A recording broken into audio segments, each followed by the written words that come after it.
Looks good. Looks good. YouTube is shining its light on me today. Looks like everything is good.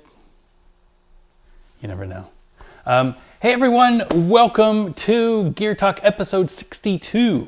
Gear Talk is the show that I do every other week where we talk about the geekier side of rollerblading. If you know the difference between extruded aluminum and cast aluminum, and when you would use both and what the strength properties are of each, you've come to the right place. Gear Talk is the show that I do every other week. We talk about really geeky stuff like 165 UFS, Trinity mount, different types of plastics and what is best for your situation. I do this live on YouTube every other Wednesday at 9 p.m. Eastern. And if you are able, we would love to have you join with the live stream. We do a live chat, and I love seeing all of the different questions and comments that go down in the live stream. If you are able to join us during the live stream and you have a question, please tag Back to Blading on your question. I would be happy to answer any questions that you might have. If I don't have the answer, usually the chat is really good about telling me where I mess up or answering your question. So, but in order to let me see the question, make sure that you tag Back to Blading so that it shows up with a little orange box around it. That's the best way for me to see your question. If you are watching this after the fact, feel free to leave a comment in the YouTube video. I'm really good about responding to comments. I love reading your comments. I read every comment, even if I don't respond to every comment, I do read them all. And if you have a question, that's a really good way to get a hold of me. Otherwise, go through the website and send me an email. There's a contact form. It'll get an email out to me. And I would be more than happy to answer your questions. I know that blading is a little weird. We don't have a lot of good resources out there that you can just go online and figure things out. And because of, the shutdowns and because of the lack of skate shops, it's usually pretty difficult to find educated people in your area. I am not the most educated person, but I do play one on YouTube. But I am very good at finding information. So if you have a question, feel free to ask me. If I don't have the answer, I will point you in the right direction to get that information. Most importantly, I want to make sure that people have a really good time skating. That is my goal in skating life. I love rollerblading. I've been doing it for many, many, many years. I took a break for about 10 years and I came back about 3-4 years ago, and I couldn't be happier. It is that thing that I missed in life. And I want to make sure that I can share that feeling with everybody. I want to make sure that everybody has the opportunity to skate. And if you have questions that are keeping you from having an enjoyable time on your skates, maybe the equipment is the problem. I would be more than happy to help you out to make sure that the equipment is dialed in so that you have the best experience possible. Like I do every week, I wanted to give a huge thanks to the helmetinitiative.org. They have been gracious enough to sponsor us with some free helmets to give away. Now, I am a huge proponent of helmets. I think everybody should have a helmet and wear a helmet anytime they're skating. I think it's silly that we don't. I think if you look at BMX, if you look at scooters, they always wear their helmets. If you look at skateboarding, they never wear their helmets. We're kind of in the middle, and I'm hoping that we can cause this trend of people to start wearing their helmets and make it normal to see somebody skating with a helmet. It is silly to think that you can go out there with wheels on your feet and not fall down. You're gonna fall down. If you fall down, there are chances that you're gonna hit your head. It's just inevitable. I've seen the best skaters fall and hit their head, and it's not because they couldn't skate, it's because their environment changed. It's because they tripped on a crack skating fakie. It's because somebody ran into them and knocked them over. It's because the coping was sticky and they didn't know. There's so many ways that amazing skaters have fallen and hit their heads. It's silly to assume that you're not going to hit your head when you skate. So let's take out a little insurance. Let's wear a helmet. If you can't afford a helmet, that is what the Helmet Initiative is helping us address. Helmets, a good certified helmet is going to run you about $50-$60 at least. I have a bunch of helmets and I would love to give you one. I'm going to put a link in the chat, and this is the way that I've done it with Gear Talk in the past, and I love being able to give them to the people who are viewing the show live. I know that it kind of sucks for some people like in Europe who are trying to stay awake to watch this old dude talk about skating stuff. I totally understand that. There are other opportunities to get free helmets. And to be honest, shipping out to Europe has been a little difficult for me. I had a couple helmets come back because people couldn't afford the customs charges. Totally get that, but that's not something that I can address. So usually I'm happy to send it out, but you got to know that you might have to pay for some VAT or some charges or whatever. Regardless, if you are watching now, I will leave this link up until midnight Eastern or whenever I go to bed. Go to backtoblading.com/helmet. I will put this link in. I will put this link in the chat right now. I see a lot of people in the chat. Great to see everybody in there. Thank you for joining me tonight. If you need a helmet and you're in the chat right now, backtoblading.com/helmet. That site is live. Fill out your information. I promise I won't spam you or give your email address to some, I don't know what they do with crazy email. Nobody uses email. Anyway, I promise not to abuse your email address. All I need is a way to get a hold of you if you win the helmet.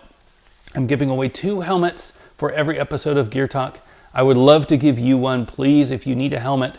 Backtoblading.com/helmet. Thank you again to the helmetinitiative.org for supporting us with helmets. We really couldn't do it without you. We really appreciate your support. All right, a little housekeeping to get started. So first of all, for those of you following along, I've been working on a lot of projects the last 6 months, and some of these are in production. So first I wanted to update you on the compass frames. Now the compass frames are the big wheel UFS frames that I was working on. They come in 2 different sizes, 72 millimeter and 80 millimeter. They're designed for people who are aggressive skaters to go out and have fun skating. You know, aggressive is an amazing discipline, but it's not a lot of fun just to skate around your neighborhood with an aggressive anti-rocker setup. So these frames are designed to make that a more enjoyable experience. They come in 2 sizes, 72 and 80. We just got out of production. The boxes have been packed up. All of the hardware is in the boxes, in the packaging, and they are on their way to the United States right now. Now, I don't have a date on when they're supposed to be there. All that I know from my shipping company is that they've picked them up from the factory. So as soon as I get more information, I will send out an email to anybody who's pre-ordered and let them know this is the latest, this is the information that I have.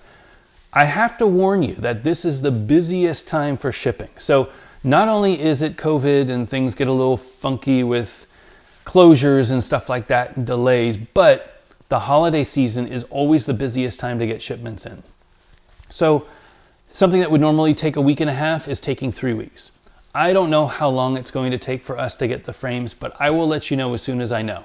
They have been picked up. Usually takes 2 weeks to get here. That puts us around December 15th-ish, December 10th-ish to get the frames here. Know that as soon as I get the frames in stock, you will be getting the frames first. I'm going to be shipping out pre-orders as the orders came in. So the sooner that you pre-ordered, the sooner that I'll get the orders out. If you were not able to pre-order, I think I am out of frames. So I do have all of the frames that the shops have ordered set aside. If you haven't pre-ordered yet, and you want to get a pair of frames, I would definitely contact a local shop and ask them if they picked up any of the Compass Blue Ridge frames. I have a pretty good feeling that they did. I sold a bunch to shops. I know that the big shops in the UK, I know the shops in Canada, I know the shops in the United States, I know the shops in Malaysia, I know the shops in Australia have all picked up the frames. So I know that there's going to be some frames going out there. I would contact your shop, say that you heard about it on Gear Talk, that you would want to get a pair of frames. Can you put a set aside? They will be getting the frames as soon as I can ship the pre-orders. Then I have another shipment coming in January. This is the ocean shipment. When you ship from a factory, especially in China or overseas, there are 2 ways to get there. Either you ship it by ocean or you ship it by air. The air is more expensive. You know, if you can compare it to flying on an airplane versus taking a Greyhound bus, which is the sort of bus that we have here. We don't have trains. We kind of have Amtrak, but I think Amtrak is almost as expensive as a plane nowadays. So imagine that you were taking a bus. It's going to be super cheap, but it's going to take a long time. You take a plane, it's going to be more expensive, but you're going to get there faster. So I opted to split the shipment in half. I've got all the pre-orders coming by plane, and I've got the bulk of the orders coming by ocean. That ocean shipment should be here in January. So if you haven't got your frames, and if your local shop doesn't have them, or if you just want to order directly for whatever reason, we will have more frames in stock in January. Also, so with that being said, the second chromo wheel is probably going to be pushed to January. We were hoping to do it in December, but again, due to shipping, I don't know that I'm going to be able to make it in time for early December. And I don't want to push it too close to Christmas. I think everybody's going to be busy around that time. Dropping new products on shops outside of November is usually a pretty bad idea. First week of December is okay, but I would hate for people to be scrambling in front of Christmas. They're going to be so busy anyway. So we'll probably push that out to the beginning of January. It will be worth the wait. We have all the packaging done. It should be shipping to me soon. We have the t-shirts ordered. We have the sticker sheets about to be ordered. They take about a week, so I haven't ordered them yet. But the wheels are looking amazing. I saw the run of wheels. They haven't printed them yet, but it's going to be an amazing wheel. I'm really excited to share that with you. They should be here and available in January. All right, so there's some housekeeping. I also hopefully will have a big announcement next week. So I haven't done, I usually do Gear Talk every other Wednesday. I hope to do a new series on the opposite Wednesdays. Stay tuned for that. I don't know if this is going to happen next Wednesday or if it's going to be 2 more Wednesdays, but definitely I'm excited about this new show. I love doing stuff with you guys. I love seeing the live stream. I love putting out content and sharing it. I feel like, I might not be the greatest skater, but I feel like I inspire people to get back because they look at me and they're like, this old dude, he can do a backfire pretty good. And this old dude, his Royale isn't bad. And if this old dude can do it, why can't I do it? So they say, you know what? I'm not too old to go out and do aggressive skating. I'm not too old to go out and skate around my neighborhood. I can do it. I'm going to get back into skating. That is what I love to do. So I hope that I can make more content and inspire more people to get out there and skate. Again, thank you all for all the support over the years. It's been an amazing ride. I cannot wait for 2021. This is going to be an amazing year. We've got so many new products that we're working on. I've got so much that you can't even imagine is going to happen. It's going to be good. It's going to be good. So anyway, thank you all so much. And yeah, that's it. That's it for the housekeeping. So the way that I usually start every show is I like to go over the skates that I've been skating. So first off, I wanted to start with my big wheel setup.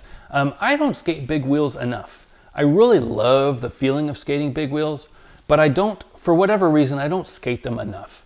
I feel like if I have an hour to go skate, I would rather skate aggressive. I love big wheels, but I love aggressive more.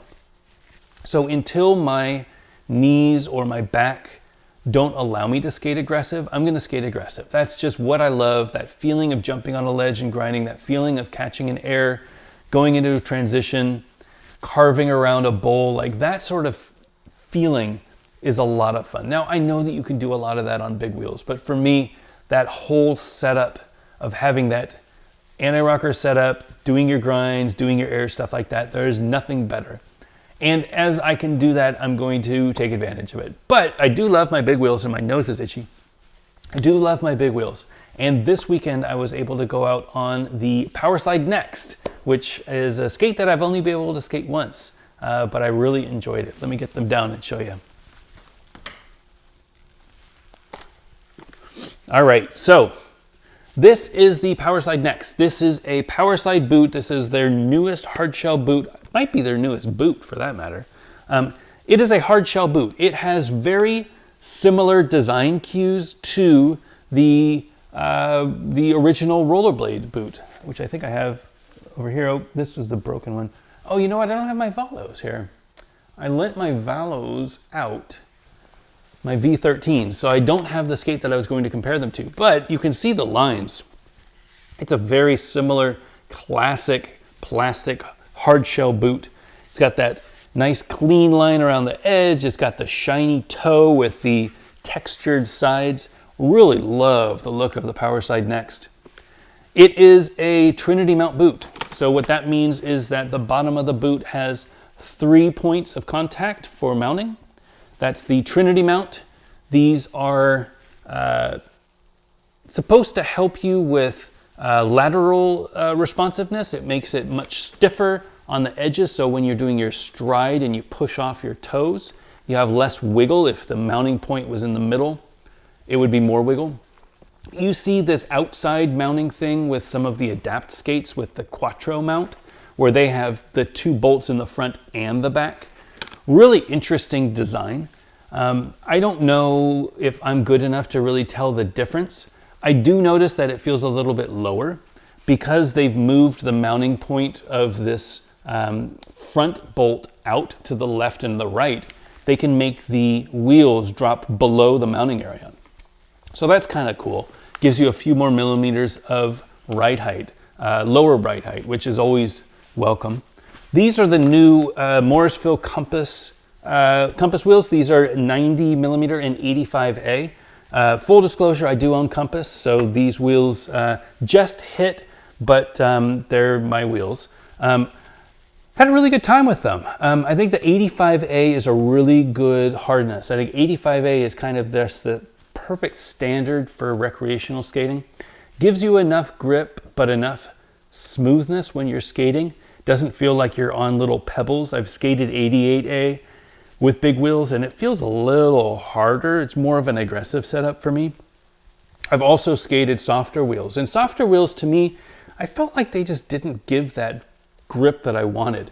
Again, it's all relative and it all depends on where you're skating, but for me 85A is kind of that sweet spot for hardnesses for recreational skates. The Powerside Next also has a 45-degree ratchet buckle and a hard buckle up top. These were a little weird. So I had some fit sizing issues when I first skated these, and I thought that it was just me adjusting to this setup. But I think the problem is this cuff area is just too long for me.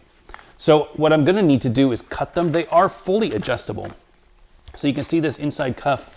It has these little markings where you can cut the little lines to make it a different length.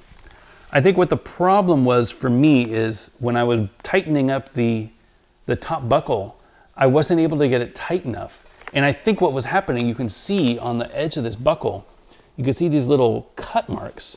I think that's where it was going into the little buckle receptor. So what I need to do is I need to cut a couple of these off so that it still overlaps with the buckle area, but it doesn't jam itself into the buckle receptor. So I'm going to try that next time I skate these. I don't know when that's going to be. I did have a great time. I might try these with some 3x100s or 3x110s. I think I have some 3x110 frames. So I might try that. I haven't tried a big wheel setup, 100+ wheel setup on these skates yet. I've only skated 90s. So I'm excited to try that. But yeah, 4x90 was just a great feeling, especially if you're skating all sorts of situations. Like I skated around this office park doing little airs and stuff over these little loading docks. And I skated, you know, swerving around, going downhill. And I skated on the trail, which was just a very smooth, straight trail.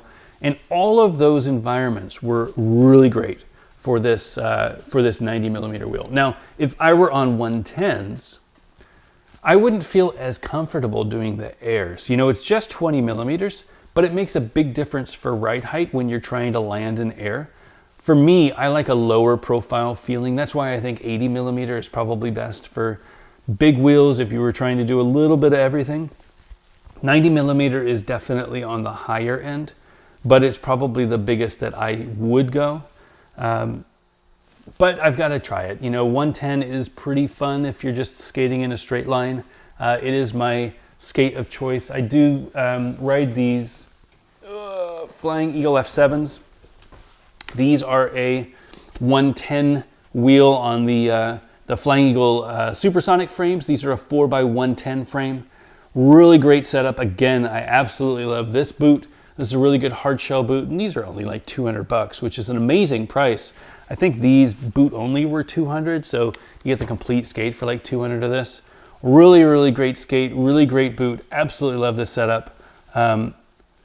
for a very specific purpose. And that purpose for me is skating distance, skating trails. These big 110s, they just coast and coast and coast and coast and coast. So you have to skate hard, but you don't have to skate as often.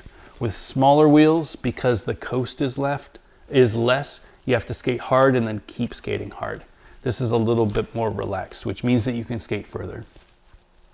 Anyway, I'm going to give them a try. I don't know that I have my Trinity 110s. I might have to get them back. I think I loaned them to someone. But as soon as I get them back, I'm going to give them a try. I do like the Next. They felt great on my foot. They were a little narrow, I felt. But I feel like as I wear them more and skate them more, I'm going to widen them out a little bit more. It wasn't so much that it hurt. I didn't get any blisters or anything, so that's a good feeling. I think just little break-in, little discomfort that I'm going to have to get through. All right, so that's big wheels. Let's talk about aggressive. So I was very happy with my last session. I was able to go out to Marsh again. Marsh is my favorite skate park with the favorite ledge. It's this really nice, maybe 1.5 foot tall ledge. It's not too tall, but it's perfect height for me to jump, lift up my legs, really squat down on grinds. You know, if it's too high, I get a little intimidated that I'm going to slip out and fall back. If it's too low, it's really hard for me to get boot down on stuff because you got to squat after you land. This is like that perfect, just right height where I can pick up my feet and get down low. And it was a while since I was able to skate aggressive this good. You know, I hurt my back last month. I've been doing a lot of exercises. I've been doing a lot of core strengthening exercises. I'm going to be sharing those on my video this weekend. So highly recommend if you are having any back pain or any weakness in your back. It's really important not only to do yoga to stretch it out, but it's important to do some core exercises to strengthen it. I'm going to go over a few of the ones that I do this weekend on this weekend's video. I was very fortunate to have some good contacts reach out to me and suggest some good videos.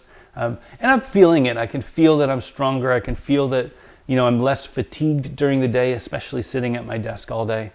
So highly recommend it if you want to skate more, skate longer, take care of your body, make sure that you strengthen it, get yourself some Danny Beer abs, and you'll be able to skate forever.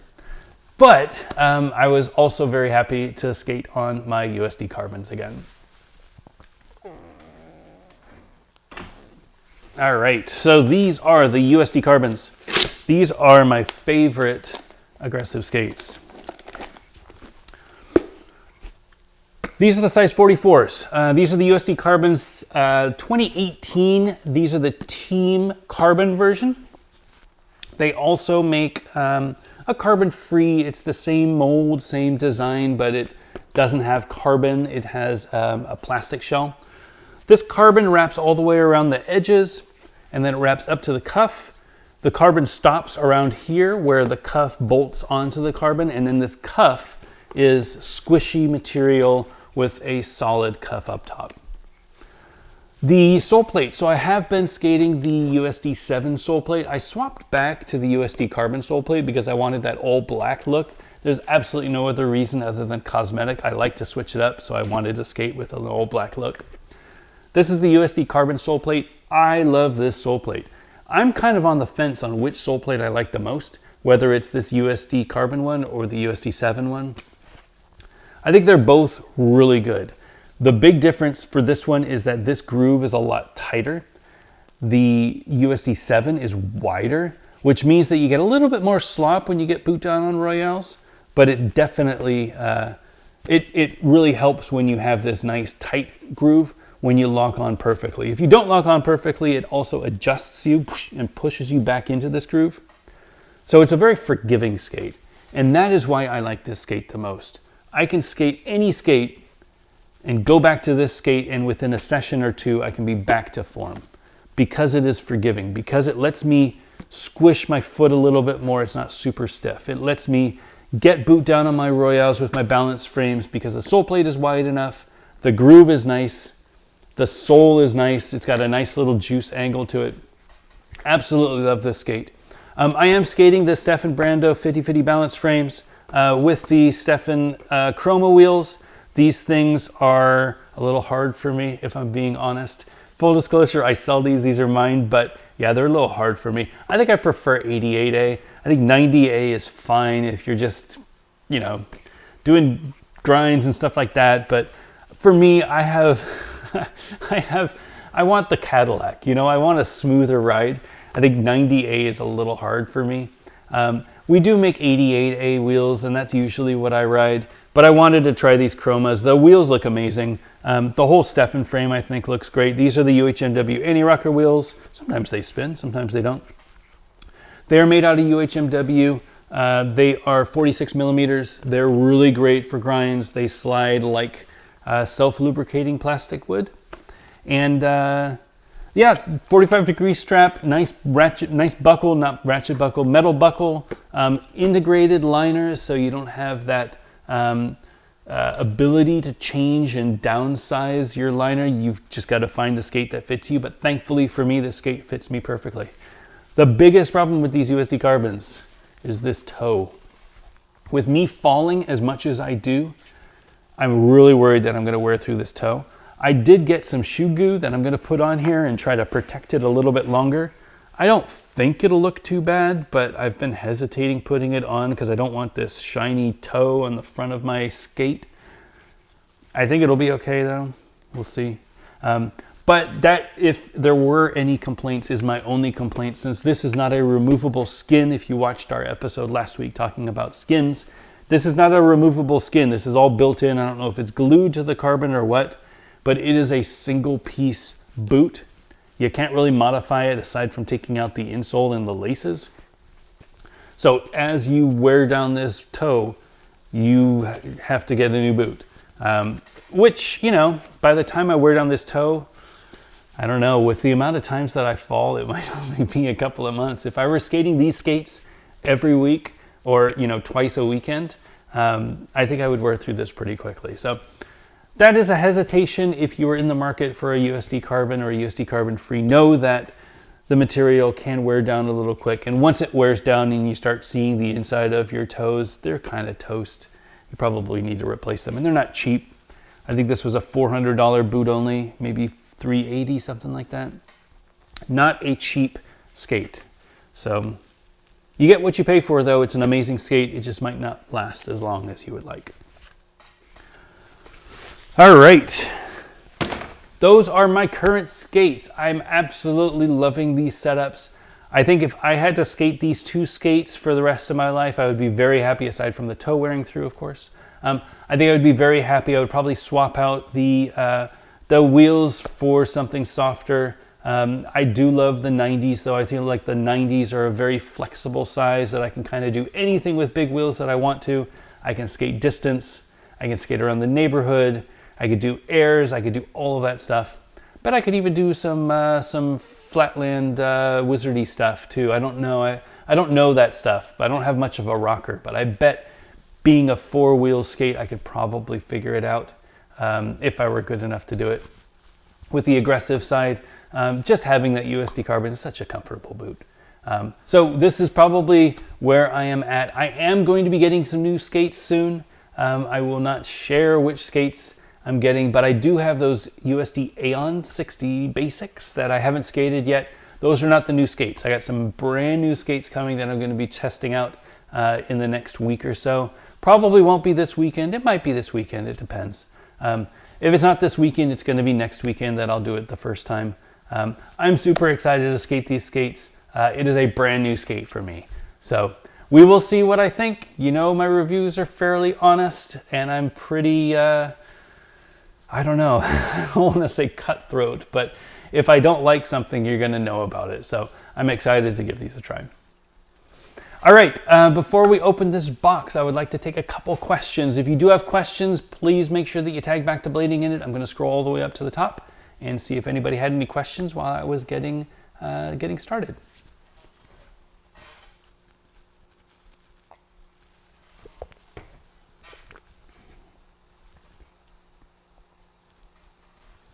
All right, Carlos Diamante, what sole plates you have on the USD Carbons at the moment?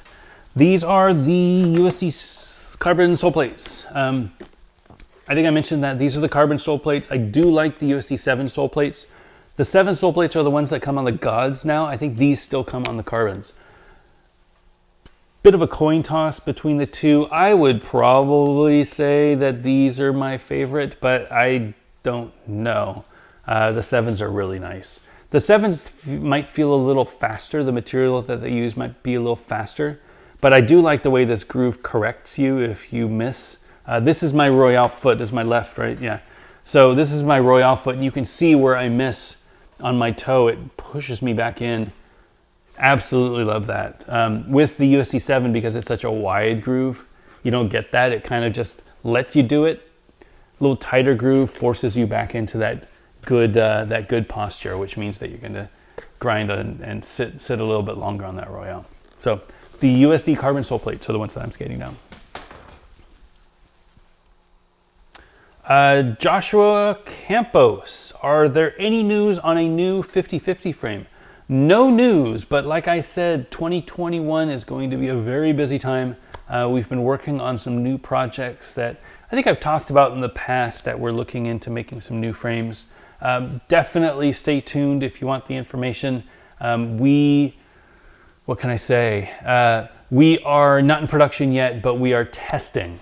And hopefully we'll have some news to share in January, potentially February. Again, with these delays and stuff, it's really hard to predict how long things take.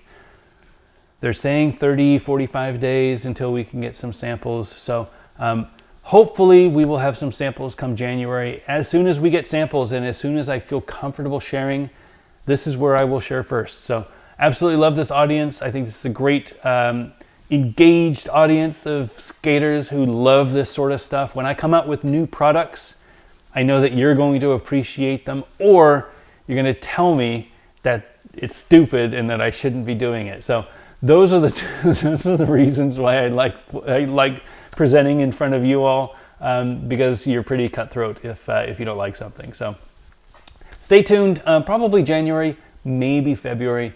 We're hoping to get things out in spring. So we've been working on these for a couple of years now. Hopefully spring for a release. It really just depends on how quickly I can get some cash flow going, how quickly they can get production going. There's a lot to juggle, but I'm feeling pretty confident about spring.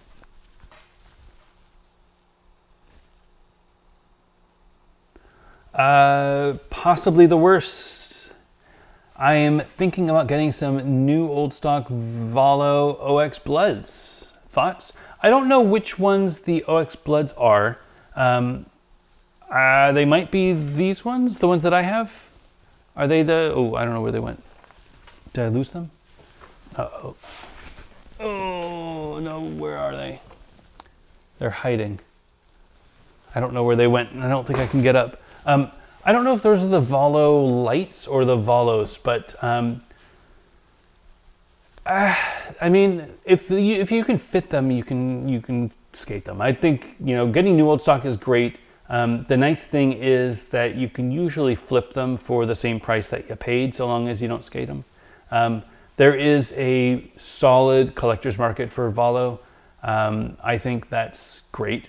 I think there's a lot of memories for Valo, and I think they did it right. So I feel like if you get them and they're not for you, like they don't fit you properly, no big deal. You can always sell them. One of the nice things about the Valo line is the skate. Again, I don't know what the OX Bloods are, the Ox Bloods, I guess. Maybe they're the ones that I have. But the sole plate is really great. And they only make that sole plate with the Fifth Elements now.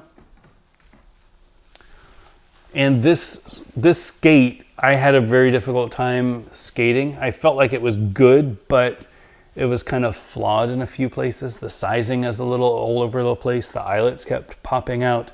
There were things that I didn't like about this skate. If you could get this skate sole plate without having to deal with this skate sizing, I think that's a really good win for you. So yeah, I would definitely do it. I think if you like the skates and if they fit you, why not? I don't see any reason not to.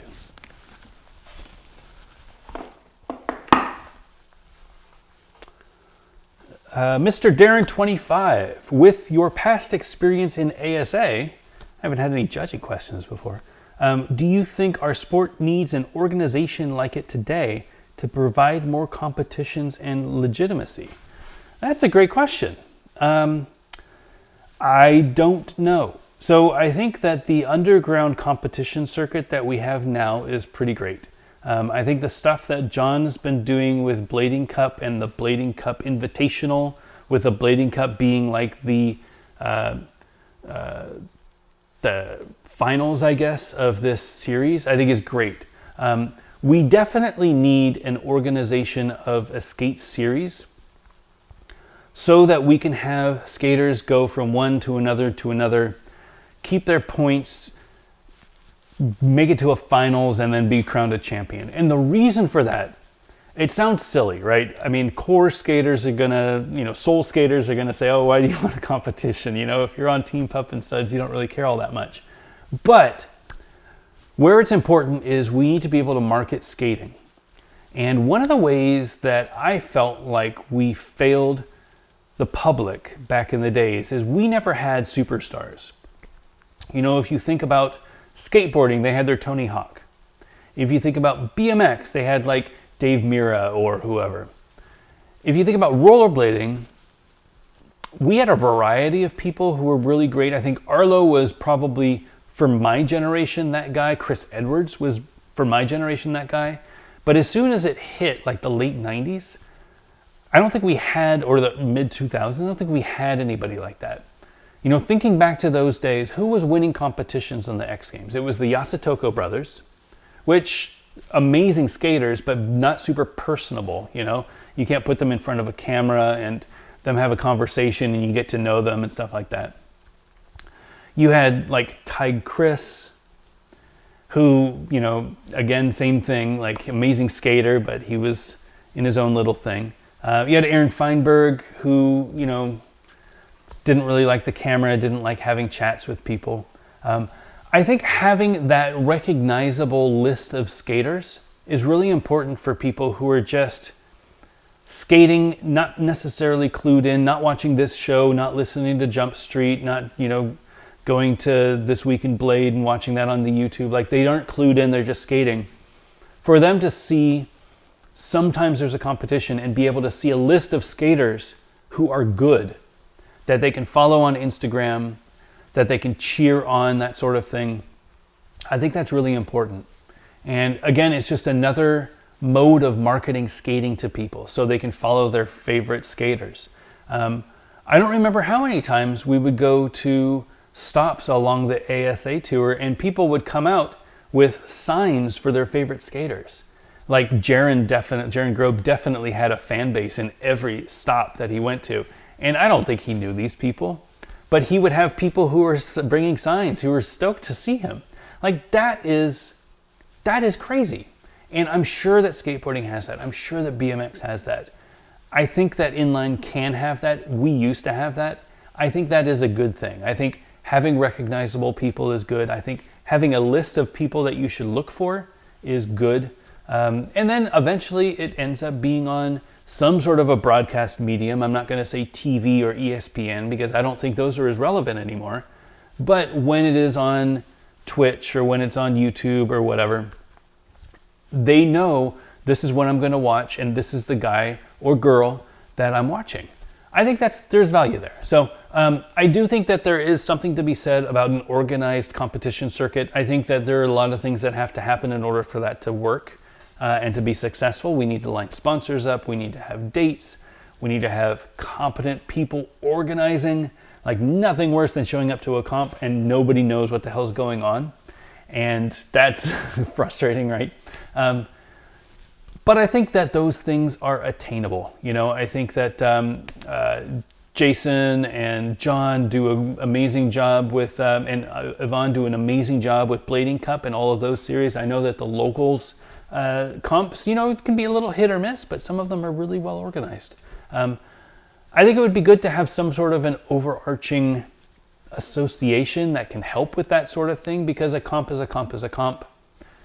Getting things set up, getting the different heats together, getting the numbers, getting the registrations, that's one time for all. Like, that doesn't change from comp to comp to comp. So you get really good at doing that. And if you have that team doing it in each of the locations, why not? So I think it's a great question. I've never really thought about it. But I think we are, maybe a little early, but we are about at that time where there needs to be more exposure to organized skating. It can't just be on the streets. It can't just be a hobby in the skate parks. It can still have those things, but in addition, it can have a competition circuit that more people can see and get interested in skating, and then ultimately they can start skating again. Great question. I hadn't considered that, so appreciate you asking that.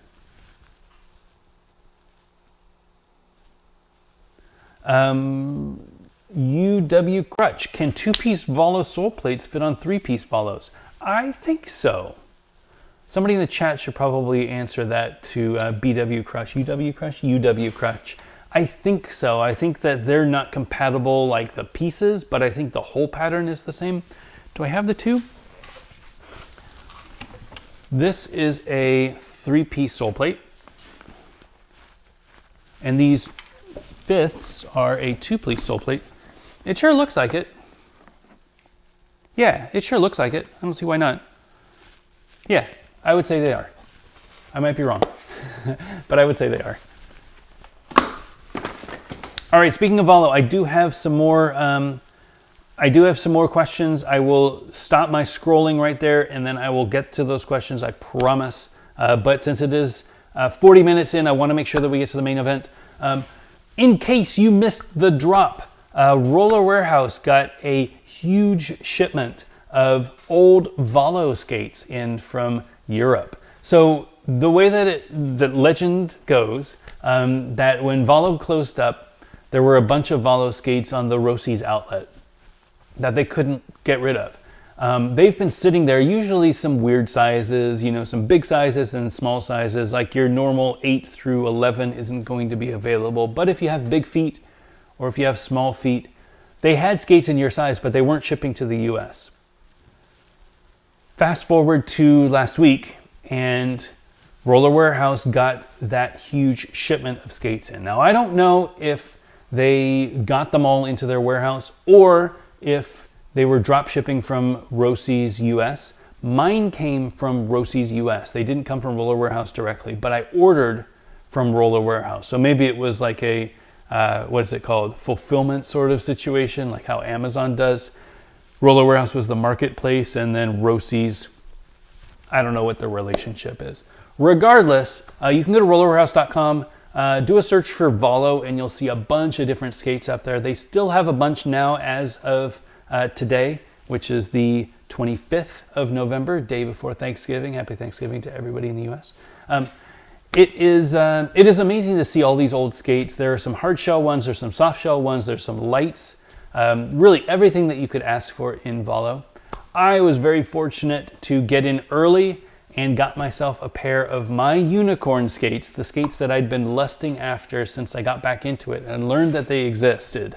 And I wanted to share them with you tonight because they are so amazing. All right. So these are the Valos that I ordered. I got them from Roller Warehouse. I think they were 150 bucks, boot only. They are not my size, sadly. I could probably skate them. I might be able to skate them. They are a size 12. I should be in a size 44. This is the 45, 46. So I do fit in the 44 shell. This is probably not the size that I should be skating, but I didn't get them to skate. I know what an M12 skates like. I'm not really interested in skating an M12 anymore. I did want this though. This is my favorite skinned skate. I wish that it came in when I was talking about skin skates, but just so happens that they released it. I am super, super happy to have these in my collection, and they will be going on the wall for everyone to see.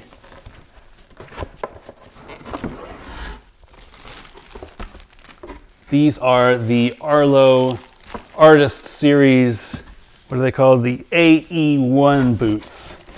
And they are just crazy. I cannot believe that they made these skates. So these are the Arlo AE ones. These are the Valo. I think these came out in 2006. 2006, maybe 2007. What to say about this? So we talked a little bit about skinned skates last time, and skinned skates are a variety of different things. The way that I consider skinned skates versus a soft boot skate is that a skinned skate is a hard shell boot, but it has a skin on top of it. This is a skinned skate. So underneath this shell or underneath this skin is a Majestic 12. You can, let me take out the liner and show you. God, these are so great. Triple Velcro action. It's just so perfect. So you pull out the liner, just a standard old Rosie's liner, nothing to write home about. These are the Arlo Valo liners. And you can see on the inside, these are just a Majestic 12. There's absolutely nothing special about the inside. It does have the 4-point mounting system so that it has the 3-piece sole plate like we were talking about a little bit earlier. Uses a 3-piece sole plate, so this sole plate mounts on, and then these grind slider plates mount on as well. And they sandwich in, and then the UFS mounts in the front and the back. But look at this friggin' skate. I mean, who's gonna mess with somebody skating these, you know? You come to the skate park, skateboarders, old skateboarders, crotchety skateboarders want to give you some crap for rollerblading. They look at this and they're like, whoa, this guy or girl, they know what they're doing. They don't want to mess with this person. So they are craziest skates I've ever seen. They have the checkerboard side. These are all like screen printed, right? So it has a checkerboard side, has the leopard skin with the pink and the white. It's got the triple Velcro buckle across the top. On the back, it has the Valo Arlo logo. On the side, it's got the cheetah print. It's got the robot with the give up saying, slicing his wrist in half with a screwdriver and a screw popping out because he is committing suicide. That's always Arlo's fun way of looking at life. It uses the triple Velcro enclosure, which is super cool. Got the little Valo on the side and then the digital Messiah logo on the back. What was amazing about these skates is not only is this skin incredible, it is different for the left skate. So this is the right skate. Let me bring out the left skate.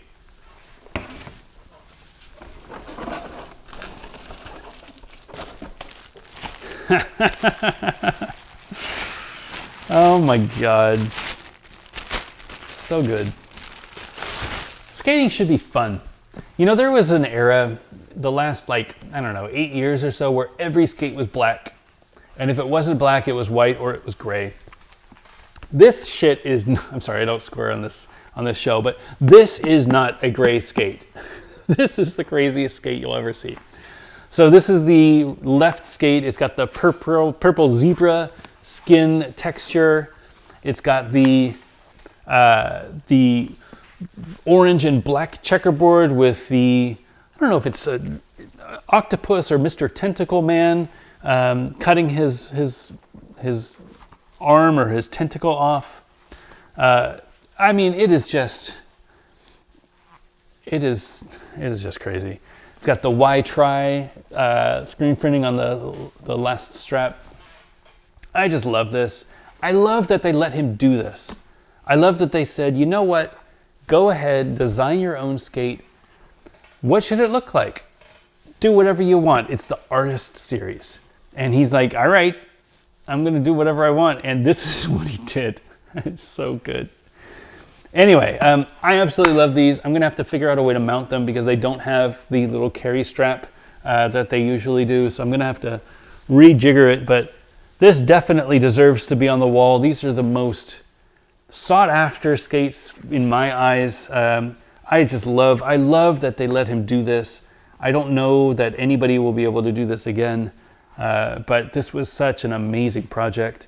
I wonder how Arlo felt about this, seeing these skates. I mean, I'm sure he's designed skates in the past. I don't know that he's designed skates like this. Like, this is on a different level. Anyway, these are a size 12. I will not be skating these, but these are just amazing. If you are at all interested in looking at the weird Valo skates that they still have, they have a bunch in bigger sizes and smaller sizes. This is not a sponsored, I didn't get a deal on this. I paid retail and I paid shipping. But I do definitely support Roller Warehouse if you are interested in picking up some of those Valos, especially in some bigger or smaller sizes and you've had a difficult time finding skates. They are legit. You can get some new old stock Valos. These, again, as you saw, came fresh out of the box, wrapped in plastic. This was a size 12, which is, you know, if my foot weren't so narrow, I would probably fit into this. This would probably be my size. Anyway, super happy to have these in my collection. Again, these were the skates that I wanted when I got back into it because I just thought it was so amazing that they let them do it. And they're beautiful. I got to find a way to display them. They're just so cool. All right. One last thing. So those were the skates. One last thing. I wanted to talk a little bit about pads. I think I mentioned a couple weeks ago that I got some new knee pads. I'd been falling a lot, and I wanted to change from my G-forms to some new pads because I didn't feel like they were giving enough protection. So these are the pads that I was skating. So these are the G-Form Pro X pads. And Pro X2 knee pad. These are the size medium. I wear in medium. The G-Forms, you know, this isn't a sponsored thing. I paid for these, but these G-Forms, they have that squishy material that's really good for shock resistance. So if you fall down and you hit your knee, you're going to get rid of the bumps and bruises, but you're not going to get rid of the scrapes and cuts. Not really designed for that. It's also not designed for big impact. Like if you were skating vert and you came down on your knees, you don't want this. You want something with a nice plastic shell so you can slide on the Masonite. These are really great though for wearing underneath your pants, especially if your jeans are a little tighter. They're really low profile. You can see how low profile they are. Really low profile, but they provide a really great amount of protection. But I kept falling and I kept hitting the side of my leg, and I kept, especially when I was slipping out on Royales, I kept slipping and bruising the side of my leg, and it hurt. It was like I shouldn't be skating if it's hurting this much. My old pads were these G-Form knee shin guards, and it has a very similar top area. It looks like this knee area actually goes a little bit further and it wraps a little bit further than these. Like this width is a little bit wider than this width. Unfortunately, these also wrap all the way down to my shin, so they provide a lot of protection down here. Unfortunately, these started falling apart. I had these for 3 years, so I don't blame them for falling apart, but whatever the adhesive is that they use to keep these squishy things to there, it started falling apart, and I've lost some of the little squishes. So if I miss and I hit a shinner, I've got this big old target for for where the ledge is going to pierce my shin. So I retired these. I got those G-Forms. They didn't work all that great, so I got these Untitled knee pads, and these did not work at all. These are the Untitled, what are they called? I don't know what they're called. ST Pro knee gaskets. They are very similar to like a volleyball knee pad. They protect just the knee bone itself. There's no protection below, there's no protection on the side. So if you know that you're going to fall on your knees, it's a hard shell. It's not like plastic, but it's a really hard material under there. If you know that you're going to fall to your knees, like if you're skating mini ramp or if you're skating vert, these would probably be pretty good if you didn't want that big bulky knee pad. The problem is when I'm skating ledges, I kept slipping out. I kept hitting my shin still. My shin guard comes up to like here. So I had this whole area that was just open. And it was basically worthless. I'm going to keep them. They fit me well. It's just not the right knee pad for me for most situations. If I go back to a mini ramp, skate at the factory or whatever, these are probably what I would use because I feel like this will give me enough protection when I'm skating transition and I fall on my knees. But if I'm skating street or if I'm skating ledges or you know, doing little airs or whatever at my local skate park, I don't think that these are the right pads for me. So I'm curious if you have any recommendations for me. I would love to hear what you think. Either leave a comment in the video or put it in the live stream. What knee pads do you use and which ones do you find protect you the best? I'm not looking for full protection, but I do need to wear something because I fall down a lot and I don't want to hurt myself. Because when I hurt myself, it just means that I can't skate as much. So I do want to wear some knee pads. Couple requirements. I want to make sure that they are under my jeans because I don't like wearing things on top, and I don't skate in shorts, especially now I'm wearing a hoodie. It's cold here in North Carolina.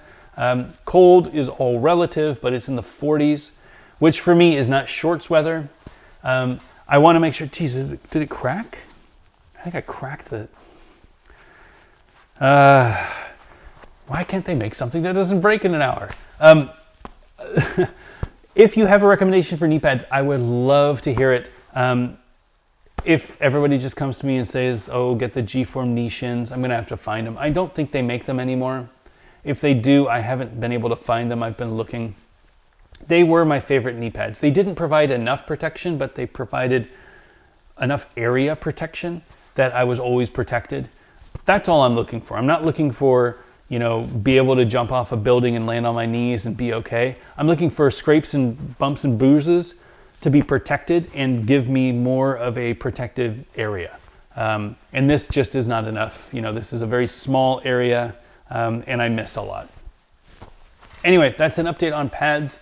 I would love your comments if you have any recommendations. What are you wearing? Do you wear pads at all? Let me know in the comments.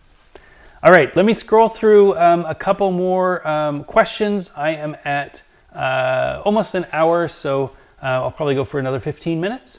Again, just a reminder, helmets, if you're looking for a helmet, I'll paste it in the chat. Backtoblading.com/helmet. If you are watching live, I would love to give you a helmet if you need one. If you've already got a helmet, don't be that guy. Like, you don't need another helmet. There are people out there who actually do need helmets. I want to make sure that everybody has a helmet. A lot of people right now are having a difficult time making expenses. You know, an extra 50 bucks is going to make a huge deal to their monthly expenses. If I can take care of that by getting them that helmet and they can skate and be a little bit more safe when they're skating, I will. I've been sending out and getting a lot of feedback from people who got their helmets. Thank you all so much for, you know, watching, for supporting me. It really means a lot, and thank you again to the helmetinitiative.org for supporting us and this community by providing the helmets for our giveaway. All right, a couple more questions and I'm going to call it a night. Nick Name says, the Rosie's RL1 and the new Rain V3 H1 seem nice. Have you tried them? If not, then I hope you get to review them. I have not. Yes, the RL1 looks great. The RL1 is kind of their Intuition competitor. It's supposed to be that really streamlined, thick foam, not thick foam, but dense foam liner, so it's good for responsiveness. Personally, I don't know that I like that style. I would much rather have a more cushioned ride than a responsive ride, but it all depends on what I'm skating. The Rain V3H, what is it, the HT? God, what is it with naming? It's so difficult sometimes. The Rain HT, Rain V3 HT, yeah, it looks good. I have the Rain V3s. I like them a lot. They are probably my favorite liner. If I had to choose a single liner to skate, the Rain V3 is probably my favorite. Simply because it fits me really well. It doesn't do anything special. It's just a really comfortable liner. and it doesn't break the bank. I think it was like 80 bucks, something like that. The HT is a taller cuff, I believe. It doesn't have the V-cut. If you're into that sort of thing and you want a bit more support up there, that might be a really good liner for you. I don't know if I'm going to be able to get a pair of those liners to test. Liner testing is difficult for me because I'm not a huge expert at liners. But if I get a pair of skates that has them, I'll definitely pick out the liner as one of the things that I review. Good question. And how awesome is it that Razors, I think we were talking about Razors in the last show. How awesome is it that Razors out of blue just drops these Colts out of nowhere? Like, didn't they say they weren't going to make the Colts anymore? And now they got 2 Colts. Thankfully, they've got the liners back too, which is great.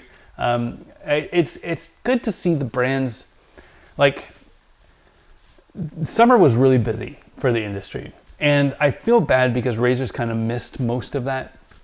You know, they had the Henderson and they had the white SLs, but then they didn't have anything until now.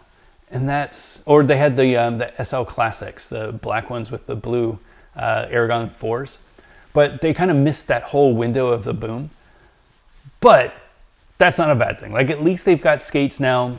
You know, they'll take their bumps. They missed their wave, but now they're like, okay, we're going to bring back the classics. We're going to start rebuilding. We're going to do the Shima, and we're going to do the Colts. We're going to do the SLs. They'll probably have a shift. I don't know anything, but they'll probably have a shift coming out soon. That's just a very classic color that doesn't have a brown gold tint to it. I think that's really great. So I'm happy to have Razors back into the game. Again, it's only been 6 months, but it felt like an eternity over summer, and they just missed all of it.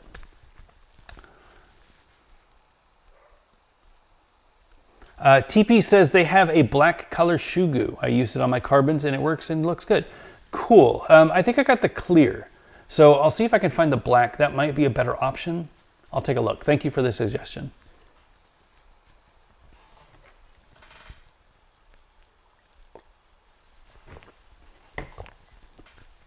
Do you, Mr. Self-Destroy, do you have a shadow sole plate you can put on the USD Carbons for testing? I've always heard that it's a perfect setup for negative grinds, and I think that's how Eugen used to roll. I don't know. I do have these shadows I haven't talked about. Where are they? Ugh. Do these have the sole plate? I don't know that they do. I don't know my shadows, but I got sent these a bit ago. This looks like it has the sole plate, right? I don't know. Somebody who knows shadows should tell me. These were gifted to me from Gislin again. These are the, what one are these? I don't even know. I don't know my shadows, but I know that they are awesome looking. Yeah, if you know whose these are, Damien Wilson, there you go. These are amazing. I don't know if these sole plates are the ones that you're talking about. It doesn't look like they would fit, but maybe they would. It might be worth a try. I bet these sole plates are fine. And these shadows look amazing. Anyway, I will give it a shot. It's a good suggestion. I haven't tried the shadow sole plates, so we'll see.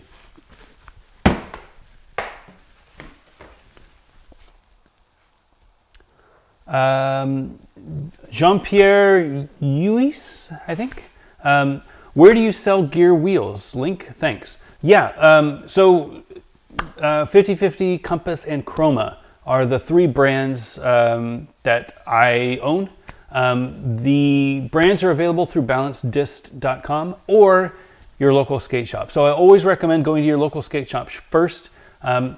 Obviously, if you want to buy through us, we will have everything that the skate shop should have. But if you don't have a local skate shop, try to get one.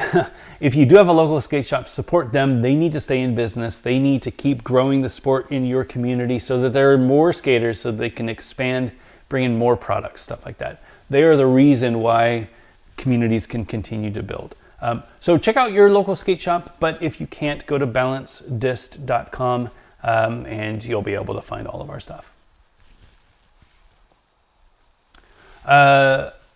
Abate 2 says, what frames will work well with the Solemn STIs and where can I get sole plates for them? Good question. I have STIs up here.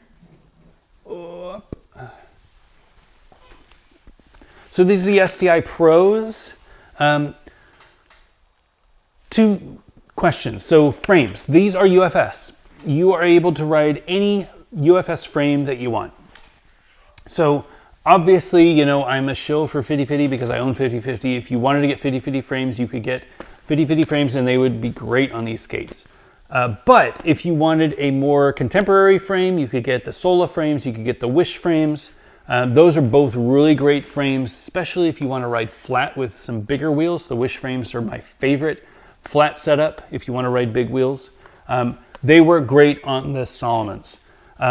Soleplates, that's an interesting question. Soleplates are probably not available anymore. It's not like you can go down to a local skate shop and get some Solomon soleplates. What you find is a lot of people machine them out of UHMW or out of Delrin, or they 3D print them. So if you go to rebooting.tech as a website, rebooting.tech, I think that's what it is, you will find STL files so that you could print your own sole plates. Now, if you don't have a 3D printer, totally understood. You can send that file, download that file. You can send that file over to Shapeways or there's a bunch of different places that you can send files out and get them to print them, and then they will return them. 3D printed sole plates don't last as long as injection molded sole plates.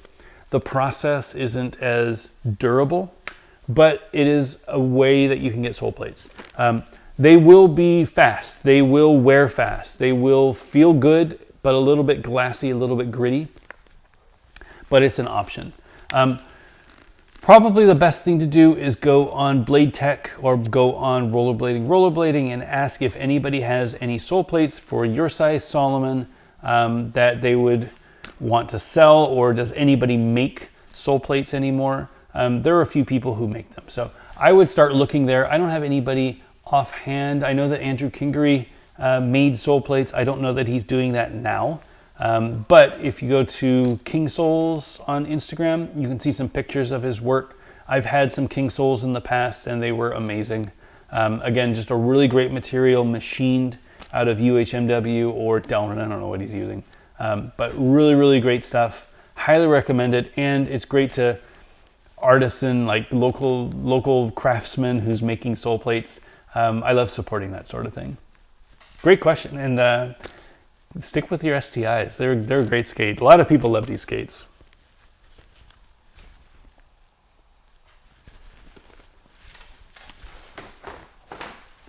Nolan June, my man Nolan. Any plans for a Becky Sotelo wheel or frame? Nothing yet, but that's not to say never.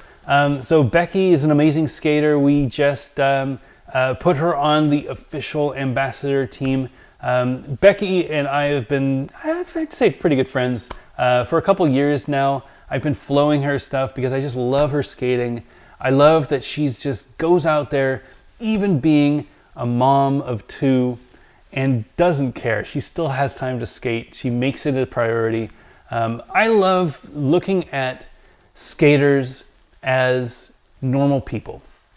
And I feel like if you look at all of the people on any of my brands, 50/50 Compass or Chroma, you'll see that those people are normal people. They don't have maybe they have the dream, but they're pretty realistic where I'm not going to be a pro skater and that's going to be my job. These are normal people who love to skate, who are really good at skating, who can prioritize skating and find time to skate within their normal lives. And I think that is relatable.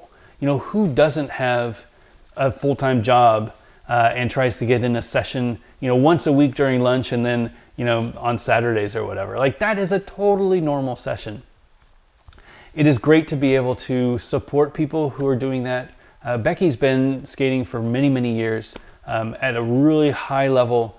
I don't know if we're going to do, so we won't do wheels. We don't do pro wheels for 50/50 anymore. But frames, definitely, there are a lot of plans. Again, I was talking about some new projects that we're working on next year. There might be some options there. I think she's an amazing skater, so I would never say no to that. It's just the timing. You know, you don't want to have 20 different pro frames. You want to make sure that every skater gets their time in the spotlight, that it's well deserved, and that everybody can just, you know, cheer them on when that frame is released, because it's a very important thing. So definitely we'll take that into consideration. You might be a little biased, but it's okay. She's an amazing skater, so I don't have any reason to say no to that.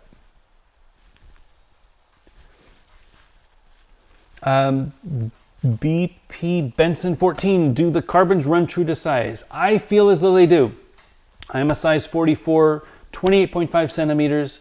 I feel like they are true to size. If anything, they might run a little narrow. I've measured my foot and I see that I'm a D width, which I think is a normal width. If you have a wider foot, you probably won't be able to fit into your size carbons. You might need to upsize by one in order to fit. But they're not super narrow. They're not like a Majestic 12 narrow. They're a normal D width sort of foot, in my opinion, of course. And I don't have any idea if my foot is a normal size 44 or not. But I feel like, for me, they definitely feel like any other skate. I didn't have any issues fitting my foot in, but they weren't wide. They were definitely snug. Good question. Sizing is weird, especially without skate shops to go into and put them on. And nobody wants to buy a pair of skates, especially now when skates are so difficult to get. Buy a pair of skates and you're like, oh, it's the wrong size. Now I got to return it and they don't have the size that I need. So it's like, what do? You know, you buy 3 pair of skates, you buy the size that you think you are, plus one above and one below, and then just bring them all in and then returns the ones that don't fit. That doesn't sound like a good use of time. Like, the UPS guy is going to get pissed off at you. But until we can have skate shops again, it's going to be a while. That's why I always say support your local shop if you can. The more shops that they get, maybe they can open a second location. Maybe, you know, they see that there's skate shops there and then another city says, oh, I want to open a skate shop. We have, in the last 6 months, opened up 6 new skate shops around the world. Now, most of them don't have brick and mortar because obviously with lockdowns and with, you know, the closure of things, it's really difficult to have people into a brick and mortar shop.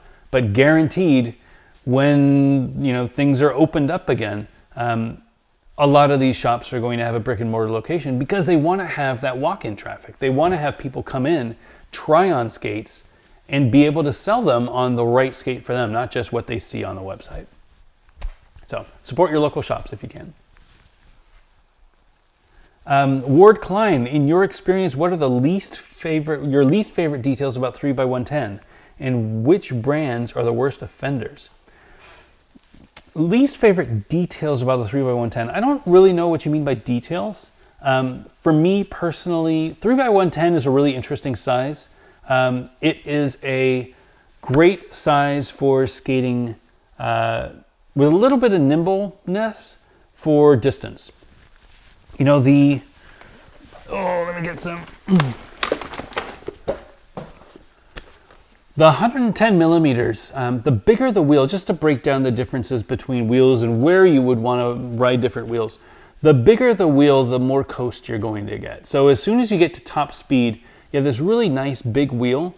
You're going to slow down gradually. Conversely, if you were skating an aggressive skate, these are, what are these, 56 millimeter wheels. If you get to top speed with this, because this wheel is so small, when you get to top speed, you're going to slow down a lot faster because it can't keep that kinetic energy. It can't keep you coasting as long because the wheel isn't big enough. So for me, this is a really great skate if I'm going to skate distance. If I want to skate for a few miles at a time, I want to get some 110s because it's going to be a much easier ride for me. Also, the bigger the wheel, the more comfortable the ride is going to be. So you want a smooth ride, you're riding over some rougher terrain. Bigger the wheel, you're not going to feel as many of the cracks because it doesn't have as much surface area. Or I don't know if it's the surface area, it's the radius of the wheel that smooths it out is going to be flatter up here than if it were a 56, and if it were a really smaller radius, you're going to feel every crack, especially if you're skating anti-rocker or something. Something like this, you're going to skate fine, you're going to skate for distance, it's going to feel smooth, you're going to coast. It's a really, really fun ride. You asked about details. I mean, the only things that I've ever complained about with 3x110s is urethane that wears down too fast. You know, I wear these, so aggressive wheels, I probably wear down aggressive wheels faster. The reason is that it's start-stop and it's turn. Like, if you look at my current setup,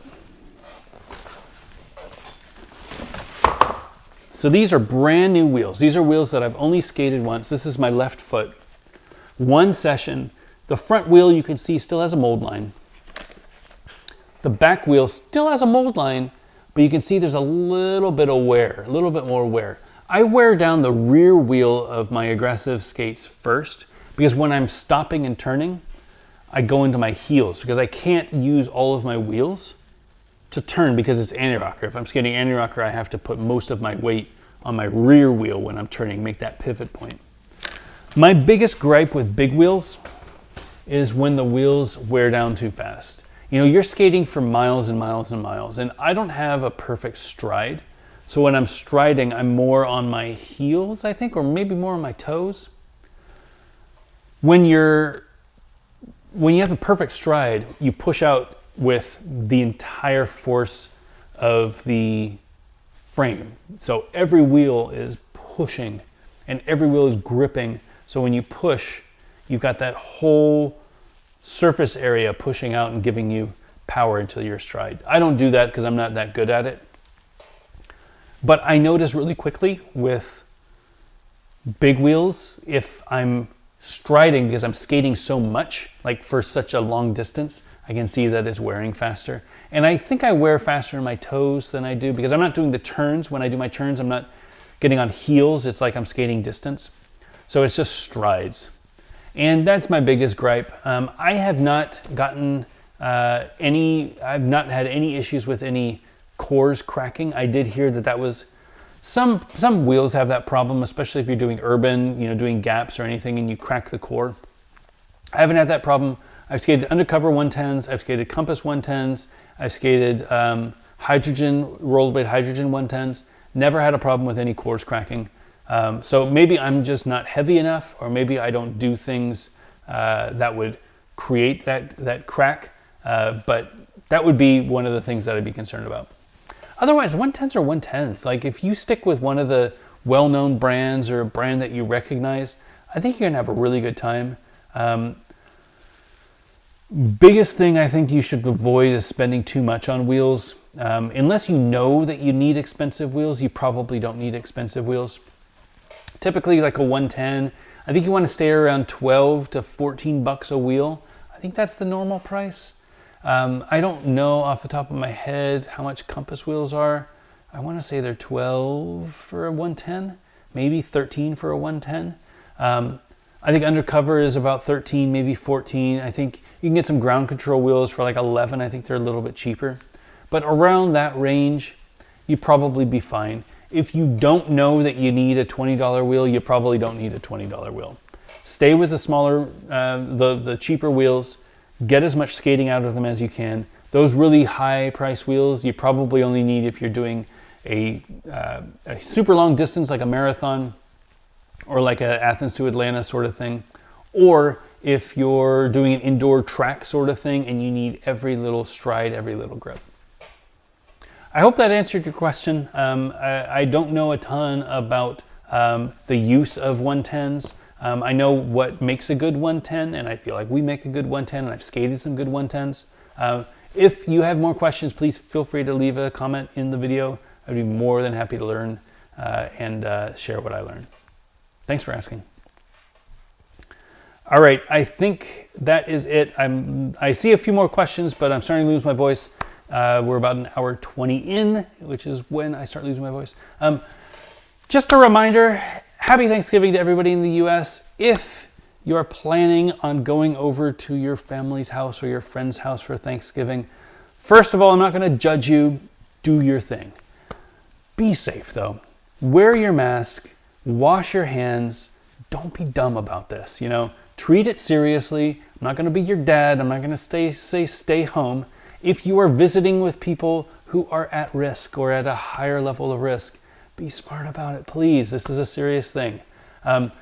Thanksgiving is a difficult time, especially if you have been struggling for the last 6 months to be along with, you know, a community or whatever. Totally understand that. I think this is going to be a really difficult weekend, and the next 2 weeks are going to be really difficult for the spread of this thing. Do your part. Do as much as you can to avoid the spread. Be smart. Wear a mask if you're around people. Wash your hands. Be smart about distancing and stuff. You know, we gotta be in this together. I don't know that we need full lockdowns, but I do know that we need to be smart when we're around people. But with that being said, I hope that you do enjoy your Thanksgiving. I hope that everybody out there in the U.S. is able to celebrate, and everybody outside, I hope that you have a good time too. I know that life has been a little tough over the last, I would say 4 years, but some people would just say the last 9 months or so. I feel like we are at a tipping point that it's going to get pretty rough during winter, but we see the light at the end of the tunnel.